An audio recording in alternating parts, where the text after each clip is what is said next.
Hello, Dr. Van Steenis. Thank you so much for coming to see us at Sheriff Hales. I'd like to ask you a few questions about incineration.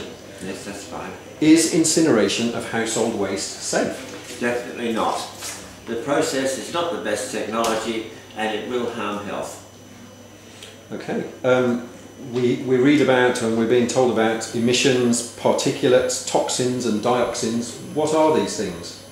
The problem is that the UK incinerators work at the wrong temperature, that's 850 degrees, whereas they should work at least 1250 degrees. That's problem one. Problem two is that they create particles of various sizes, mostly of the range of PM1 to 2.5. The trouble is that these get through the bag filters, which are put there to stop particles getting out.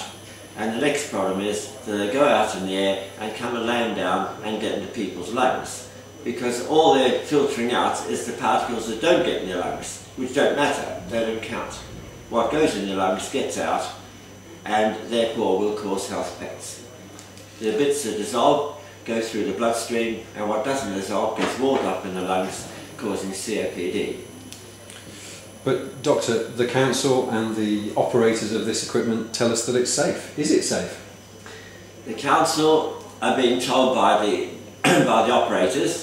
The operators are employing a company called Enviros in Shrewsbury for them to say it's safe to DEFRA in a report that they wrote in 2005. But by 2007 DEFRA had woken up that what I'm saying is correct, which is what's being taught in America and acted on in America and Canada. And the fact is that the PM2.5s which are emitted do cause many diseases and do cause many deaths. DEFRA admitted in the latest paper of 2007. Okay, you refer there to things that can affect our bodies. What type of things are you referring to? We're talking about baby deaths, baby deformities, we're talking about asthma, heart attacks, strokes, diabetes 2, depression, cancers, lower educational performance, young behaviour and crime. Okay. What evidence have you got? I know that you'll be giving a presentation tonight. Can you give us a very brief synopsis of what evidence you have to back up your claims? My colleague Michael Ryan has got Office of National Statistics data which he's mapped out for 28 incinerators. We've got data also from the PCTs and our own data and checked it out in the UK.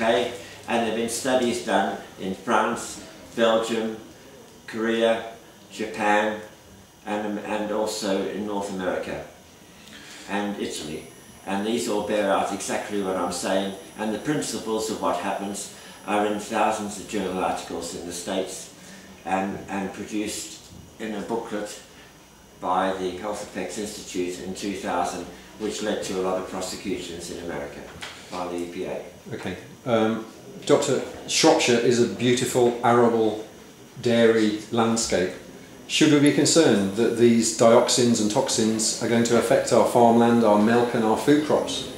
There are a number of nasty toxins coming out, including heavy metals and dioxins and polyaromatic hydrocarbons and various unburnt organic compounds. These will land on the ground if they don't get in your lungs and obviously get in the crops, and the dioxins then will get in the milk.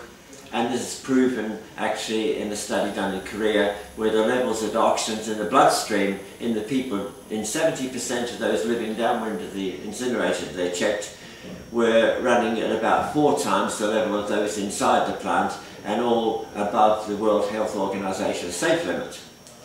And in studies done in the Isle of Man, where they put up a new incinerator recently, showed that the dioxins in the ground went from 0 to very worryingly high levels within a couple of years. Okay, last question, Doctor. What can we do to stop it? To stop it, you have to lobby the PCT Public Health Director, the Health Protection Agency, the Council Chief and the MP, and prove to them that they're actually putting forward an illegal process which is illegal by the European Directive of April 2006, which says that the Member States must use the latest technique to protect public health. The incinerators don't. The only safe process is plasma gasification, which is an electric system sealed, which will not cause all these effects. Thank you very much, Dr. Van Steenis.